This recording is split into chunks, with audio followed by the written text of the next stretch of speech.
안녕하세요. 여러분의 삶이 눈부시게 빛나길 바라는 루나펄스입니다. 오늘 소개해 드릴 책은 위로의 책입니다.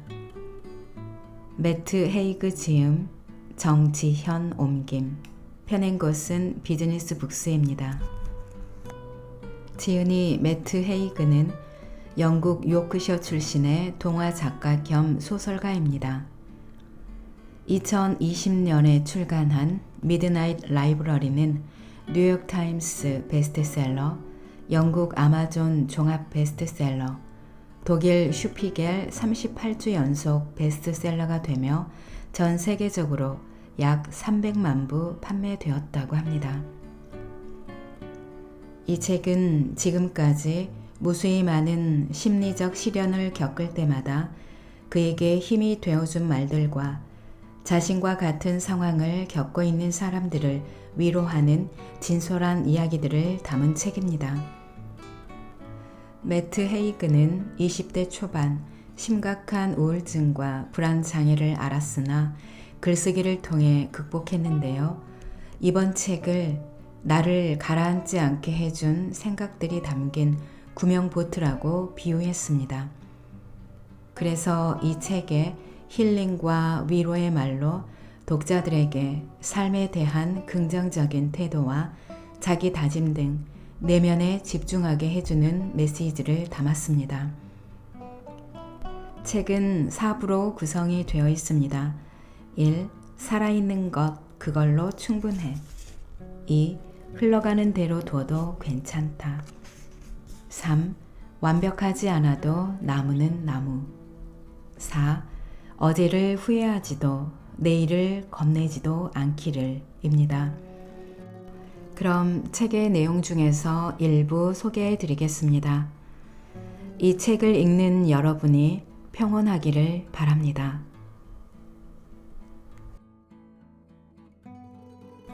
힘든 감정은 영원하지 않다. 이 힘든 감정은 영원하지 않다.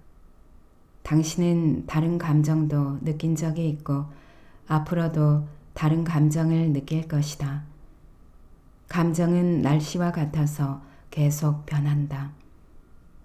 구름은 돌처럼 움직임이 거의 느껴지지 않지만 실제로는 항상 움직이고 있는 것처럼 말이다.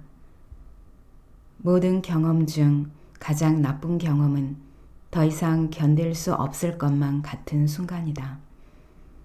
더 이상 견딜 수 없을 것 같은 기분이 든다면 당신은 이미 최악의 지점에 와 있는 것이다. 이제 앞으로 지금보다 좋아질 일만, 더 나은 감정을 느낄 일만 남았다. 당신은 아직 여기 존재한다. 그 사실이 가장 중요하다. 좋은 것도 나쁜 것도 없다. 햄릿은 옛 학교 친구 로젠크란츠와 길덴스턴에게 원래 좋거나 나쁜 건 없어. 오직 생각이 그렇게 만들 뿐이야 라고 말한다. 긍정적인 의미에서 한 말은 아니다. 왕자는 기분이 언짢고 우울하다. 그럴 만도 하다. 그는 덴마크가 감옥이라고, 온 세상이 감옥이라고 생각하기 때문이다. 그에게 덴마크는 정말 몸과 마음을 가두는 감옥이었다. 하지만 그는 이 모든 게 자신의 관점 때문이라는 사실도 잘 알고 있다.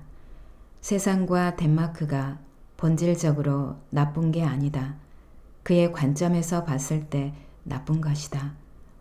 그가 나쁘다고 생각하기 때문에 나쁜 것이다. 외부의 사건은 중립적이다. 다만 우리 머릿속으로 들어오는 순간 긍정적이거나 부정적인 가치를 얻는다. 어떻게 받아들일지는 결국 우리에게 달려있다. 물론 삶이 쉬울 수만은 없지만 어떤 일이든 여러 관점에서 볼 수 있다는 사실을 알면 위안이 된다. 그러면 우리에겐 큰 힘이 생긴다.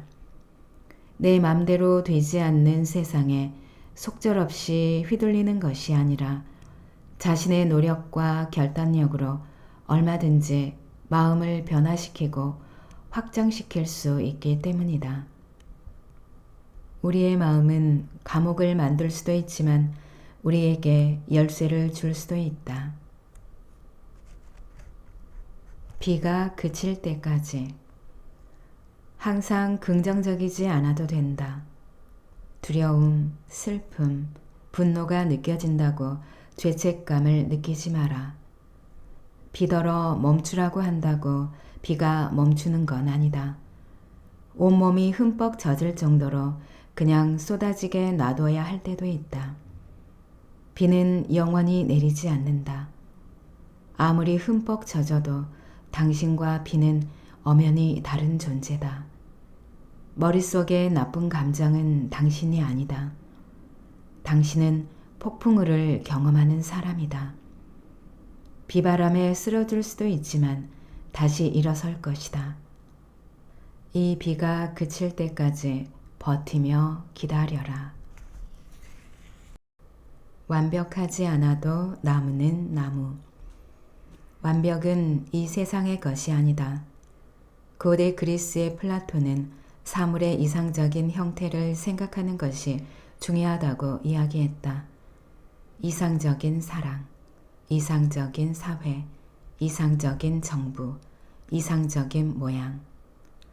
완벽한 형태가 무엇인지 알아야만 지금보다 나아질 수 있다는 것이다. 이를테면 자연의 완벽한 정사각형이 존재하지 않을지라도 건축가와 도시계획가는 사각형의 이상적인 형태가 무엇인지 알아야 한다. 그래야만 완벽한 형태를 추상적인 영역에서 빼내어 최대한 재현해낼 수 있기 때문이다. 마찬가지로 우정과 교육, 정의의 완벽한 형태가 무엇인지 알아야 친구, 교사, 판사가 실천을 할 수 있다는 것이다. 뭐 다 좋은 말들이다. 플라톤은 철학자이자 레슬링 선수였으니 나는 그의 이론에 토를 달 생각은 없다. 하지만 넉넉한 통장 잔고와 개인 트레이너가 있어야 완벽함에 이를 수 있다면 문제가 될 것이다. 그런 것들이 있어도 인간은 여전히 불완전한 존재인데 플라톤의 세계에서처럼 완벽해질 수 있다고 믿으면 더 끔찍한 기분이 들 테니까. 내가 플라톤의 주장에 토를 달고 싸움을 걸지 않아도 되는 이유는 아리스토텔레스가 이미 그렇게 했기 때문이다. 플라톤의 제자였던 아리스토텔레스는 좀 더 느슨하고 현실적으로 삶에 접근했다. 그는 본질적인 형태를 추상적인 세계의 관점으로 해석해서는 안 된다고 믿었다. 본질적인 형태는 우리가 살아가는 이 세상에 있기 때문이다. 플라톤의 나무는 이상적인 나무를 흉내낸 것에 불과하지만 아리스토텔레스의 나무는 나무의 가장 중요한 본질을 담고 있다. 우리는 절대 추상적이고 완벽한 이상에 도달할 수 없다. 그것은 닿을 수 없는 무지개와 같다. 이상이 아닌 현실에서 위안을 찾는 편이 훨씬 낫다. 나무는 나무의 본질적인 형태로 바라봐야 한다. 마찬가지로 존재하지도 않고 영원히 닿을 수도 없는 이상에 닿으려 하지 말고 자신의 본질을 바라보고 가꿔야 한다. 가진 것을 보라. 이상 세계가 아닌 현실 세계에 머물러라. 완벽하지 않은 사각형, 못난이 나무가 되어라. 진짜 내가 되어라. 노예 철학자. 내가 가장 좋아하는 철학자는 에픽테토스다. 그는 마르쿠스 아우렐리우스처럼 고대 로마에 살았던 스토아 학자였다. 하지만 마르쿠스 아우렐리우스와 달리 황제가 아니었고 그의 삶은 황제와는 완전히 동떨어져 있었다. 그는 힘든 삶을 살았다. 거의 2000년 전 노예로 태어났고 이름 자체도 획득한이라는 뜻이었다. 젊은 시절 내내 노예였으나 그는 스토아 철학을 공부할 수 있었다. 신체적으로도 장애가 있었는데 아마도 주인 때문에 다리가 부러졌던 듯하다. 어쨌든 그는 인생의 대부분을 육체적 고통 속에서 보냈다. 이유는 분명하게 알려지지 않았지만 에픽테토스는 결국 자유인이 되었고 철학을 가르치기 시작했지만 여전히 매우 검소했다. 재산이나 가족도 없이 인생의 대부분을 혼자 살았다. 기록에 따르면 노년에 친구의 아이를 입양해 한 여성과 함께 키웠다고 하지만 그 여성과 결혼한 사이였는지는 알 수 없다. 에픽테토스는 어떤 면에서는 매우 현대적인 철학자였다.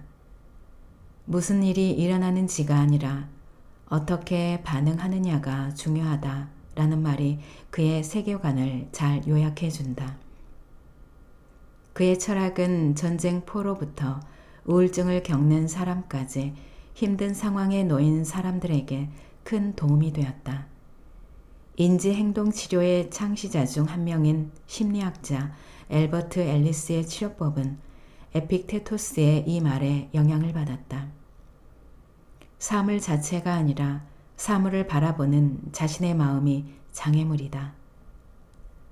에픽테토스는 행복을 외적인 것에 의존하면 자신을 통제하는 힘이 자신에게 있다는 사실을 포기하고 소득, 관계, 가족을 원하는 마음, 람보르기니, 복권 당첨, 소셜미디어에서의 인기 등 수많은 외부 요인에 행복을 맡기게 되는 것임을 일깨워준다. 자신의 통제를 벗어난 것을 중요시할수록 통제를 잃게 된다. 물론 원하는 걸 얻었을 때조차 그 영향이 예측 불가능한 경우가 많다. 예를 들어 복권 당첨이 당첨자의 행복에 오히려 부정적인 영향을 미치는 경우가 많다는 연구 결과가 있다. 에픽테토스가 우리에게 주는 위안은 너무도 깊다. 좋은 일이 생길 거라는 믿음으로 안심시켜 주는 것이 아니라 고통이나 슬픔, 억압 상태에서도 우리의 마음은 상황에 어떻게 반응할지 선택할 수 있다는 사실을 알려준다. 에픽테토스는 죽음으로부터 도망칠 수는 없지만 적어도 죽음에 대한 두려움에서 도망칠 수 있다라고 말했다. 간단히 말하자면 에픽테토스는 통제할 수 없는 세상에서 통제할 수 있게 해준다. 통제할 수 없다는 사실을 받아들이는 것을 통제할 수 있도록, 자신의 반응을 통제할 수 있도록 한다. 강은 어디에나 흐른다. 사람들은 흐름에 대한 이야기를 많이 한다. 일의 흐름, 음악의 흐름, 요가의 흐름, 삶의 흐름, 스트레스가 심하면 흐름에 따르라 라는 조언을 하기도 한다. 무슨 뜻일까? 한 사람의 영적 발견을 이야기하는 헤르만 헤세의 소설 시타르타에는 강은 어디에나 있다 라는 말이 나온다. 이 소설은 실제로 강을 중심으로 하는 이야기이기도 하다. 주인공 시타르타의 목표는 영적 영감을 주는 강가에서 사는 것이다. 강은 그에게 수용과 영성을 가르쳐 준다. 자살 직전 깊은 잠에 빠진 그는 부드러운 강물 소리에 구원받고 지금까지 전혀 알지 못했던 영성을 발견한다. 이후의 강은 그에게 시간은 환상이고 모든 문제와 고통은 더 큰 자연과의 관계 중 일부일 뿐이라는 가르침을 준다. 어떤 사건이든 그 자체로는 의미가 없고 더 큰 전체의 일부이며 오직 전체 안에서만 이해될 수 있다는 것이다. 내게 있어 삶의 흐름이란 사물을 더 큰 무언가의 일부로 받아들인다는 뜻이다. 물의 분자를 강의 일부로 받아들이는 것처럼 말이다. 이렇게 하면 괴로울 때 위로가 된다. 고통은 이기적이다. 그래서 자신에게만 관심을 기울이길 요구한다. 하지만 모든 순간은 전체의 일부분이다. 강을 그리고 있다고 생각해보자. 삶의 각 순간은 한 번의 붓질이다. 그림은 한 발짝 떨어져서 봐야 아름답다. 나는 한때 너무 고통스러워서 모든 게 끝나길 바랐다. 하지만 한 걸음 물러서서 바라보니 그 고통은 빛을 더 빛나게 해주는 그림자일 뿐이었다. 댐이 터지지 않도록 흐르게 놔두어라. 내면의 생각을, 억눌린 감정을, 생각지 못한 어려움을, 죄책감으로 얼룩진 비밀을, 아픈 기억을, 구석구석에 숨어있는 마음을, 어색한 진실을, 치유되지 않은 상처를, 불편한 생각을, 잠재된 갈망과 거부된 욕망을, 댐에 가득한 물을, 압력이 커져서 댐이 터지게 하지 말고 흐르게 놔두어라. 흐르게 놔두어라. 조스와 니체. 우리는 지금 여기 존재하지만 언젠가는 존재하지 않게 된다. 이 사실에 두려움을 느껴도 괜찮다. 사실 두려움을 느끼는 편이 더 나을 수도 있다. 문화인류학자 어니스트 베커는 이렇게 말했다. 온전하게 산다는 건 모든 것에 근저에 깔린 공포의 울림을 의식하고 살아가는 것이다. 두려움은 전혀 부끄러워할 일이 아니다. 죽음에 대한 두려움은 우리를 현재로부터 멀어지게 하는 미래에 대한 두려움이자 막연한 것에 대한 두려움이다. 따라서 그 두려움에 대한 해답은 지금 여기에 존재한다.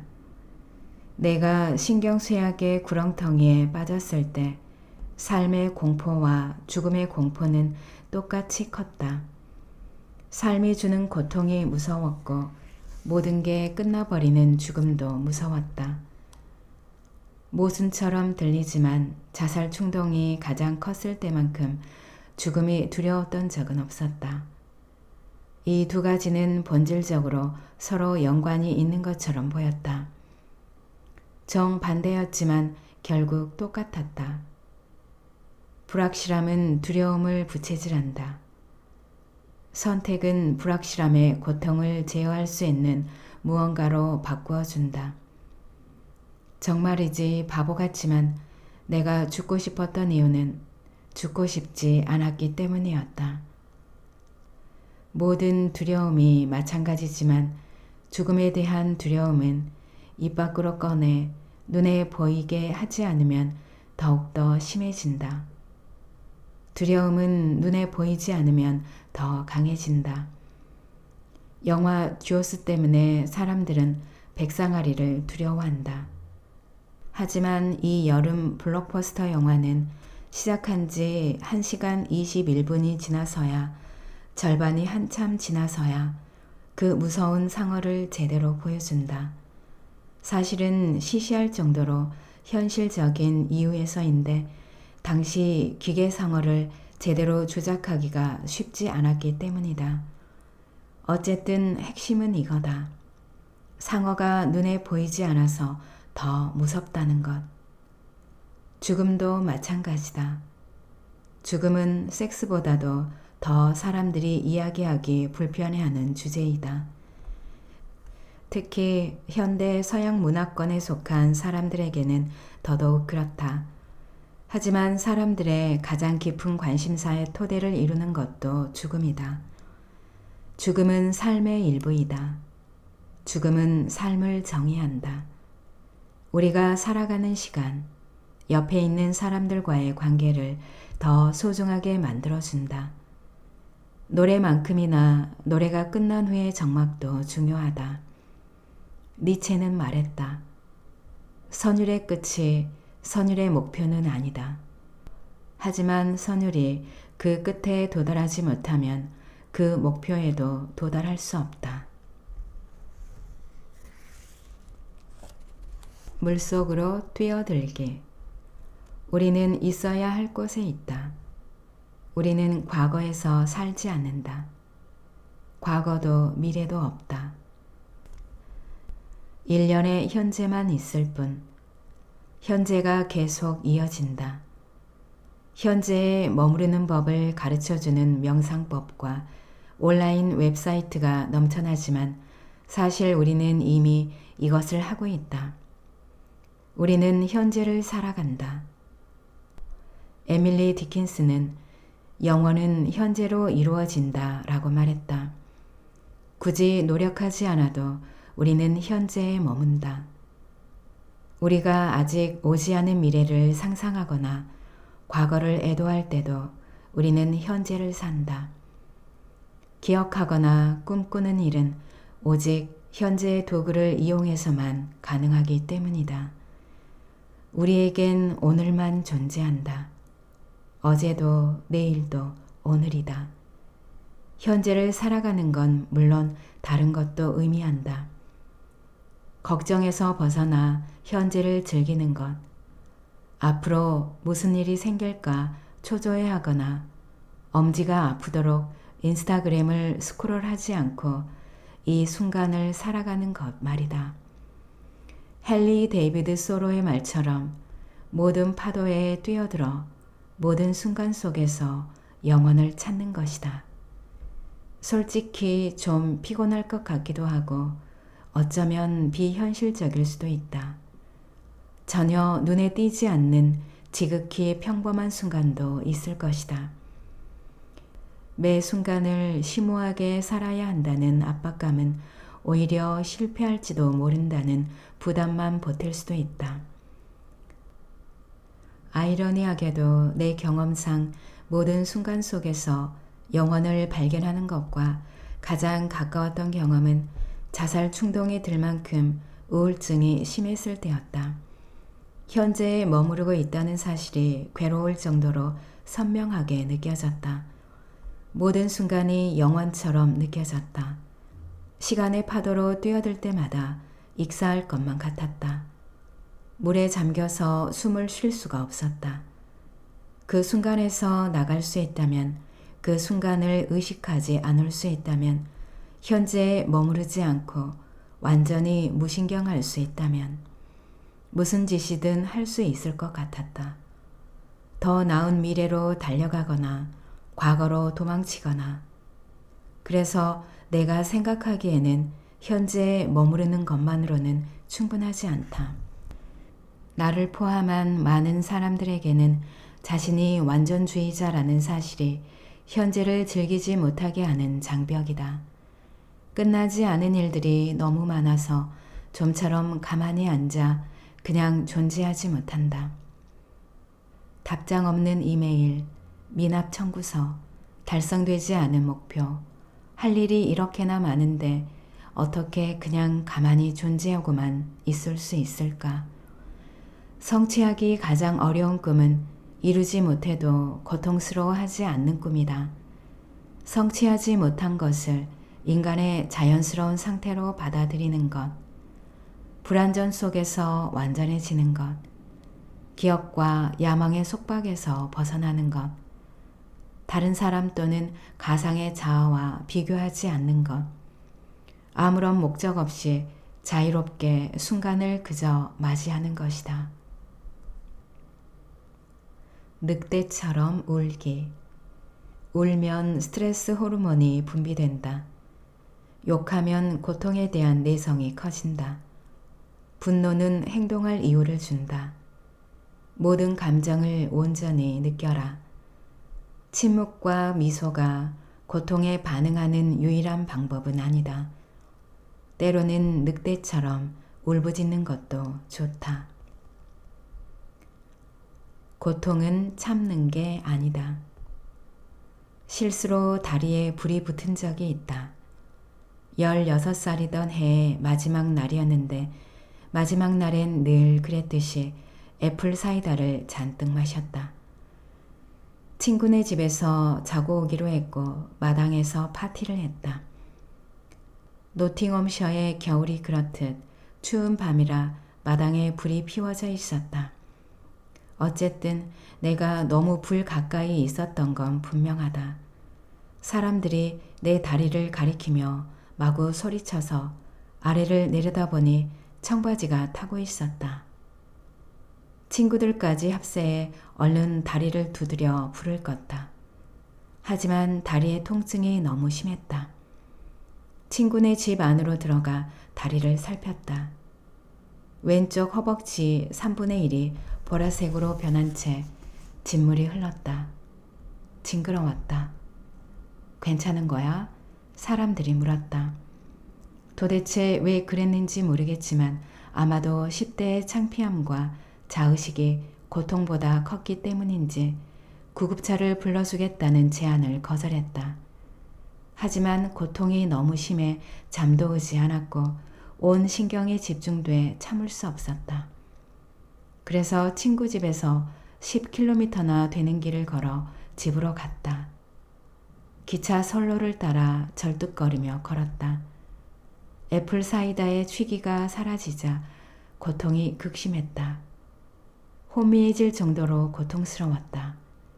계속 직진하면 괜찮아질 거야. 중간에 멈추기까지 했다. 앉아서 눈을 감았다. 화물 열차가 굉음을 내며 지나갔다. 절대 집까지 갈 수 없을 줄 알았는데 어떻게든 갔다. 집에 가자마자 상처를 본 누나가 놀라서 거의 기절할 뻔하더니 당장 병원에 가자고 했다. 그래서 병원으로 갔다.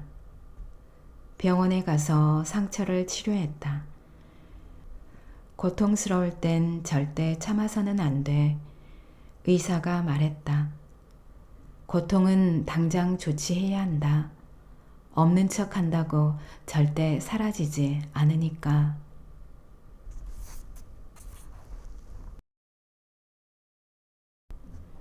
숲에서 길을 잃었을 때. 오래전 아버지와 프랑스의 어느 숲에서 길을 잃었다. 내가 12살, 13살쯤이었을 것이다. 그때는 요즘처럼 휴대전화가 보편화된 시대가 아니었다. 우리 가족은 고성과 언덕, 숲으로 둘러싸인 시골로 휴가를 온 참이었다. 왜 그런 곳으로 휴가를 가는지 이해할 수 없었지만 중산층의 평범한 휴가였다. 루아르 계곡이었고 나는 아버지와 달리기를 하러 나갔다. 하지만 30분 후 현실을 깨달은 아버지가 말했다. 이런, 아무래도 길을 잃은 것 같아. 우리는 돌아가는 길을 찾으려 했지만 어째선지 같은 곳만 빙글빙글 돌 뿐이었다. 아버지가 밀렵꾼 2명에게 길을 물어봤는데 그들이 알려준 길도 잘못된 길이었다. 아버지는 당황하기 시작했지만 내게는 그 사실을 숨기려는 듯했다.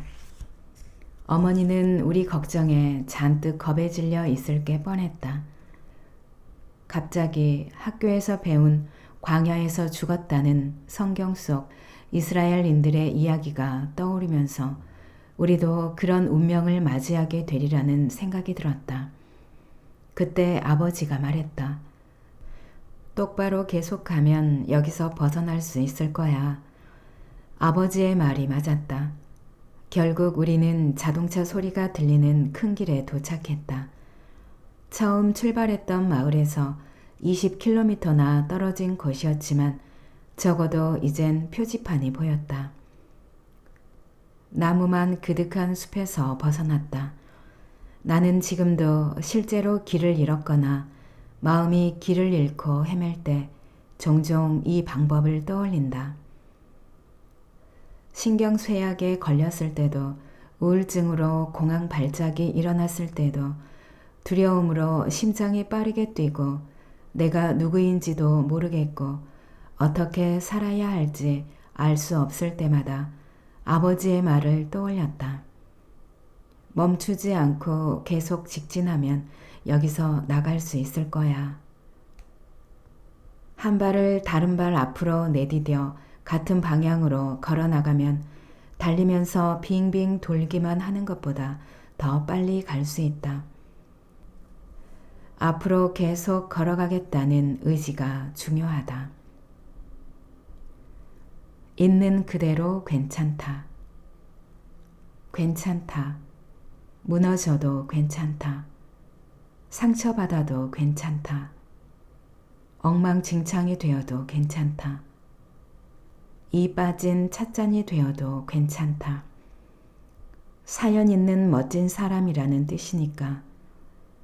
감상에 빠져도 변덕을 부려도 괜찮고 노래와 영화의 주책맞게 눈물을 흘려도 괜찮다. 무언가를 그냥 좋아해도 괜찮다.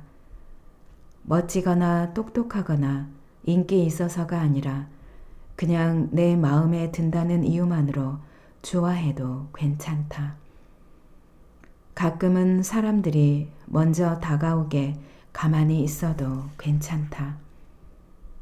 항상 바쁘게 뛰어다니며 너무 잘하려고 애쓰지 않아도 된다. 내가 먼저 손 내밀지 않아도 된다. 가끔은 세상이 먼저 다가오게 하자. 위대한 작가 앤 라모트가 말했듯 등대는 배를 구하기 위해 배가 가는 길을 따라다니지 않는다. 그저 그곳에 서서 빛을 비출 뿐이다. 모든 시간을 최대한 활용하지 않아도 괜찮다. 있는 그대로의 모습도 괜찮다. 괜찮다.